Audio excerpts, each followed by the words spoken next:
Очень сложный матч получился, да, но хочется поздравить всех болельщиков с победой. Опять же, большое спасибо игрокам за их мотивацию, за самоотдачу, то, что они делали на поле, как они воспринимают перемены, которые мы стараемся делать.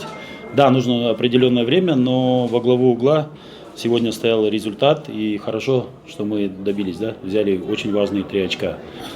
Но у Беки небольшие проблемы со здоровьем. Вы знаете, сейчас такой период опасный, скажем так, да, и некоторые игроки у нас страдают простудными заболеваниями, да, у Беки поднялась там температура, его не было, также у Бауыржана Исламхана тоже сегодня там поднялась температура, и вы поэтому не стали рисковать их здоровьем. Если по Беке мы знали, его не было в заявке, то есть, да, у него вчера уже была температура, то у Бата, сегодня в день игры поднялась, мы на всякий случай заявку его включили, потому что он очень важный для нас игрок, но решили не рисковать его здоровьем.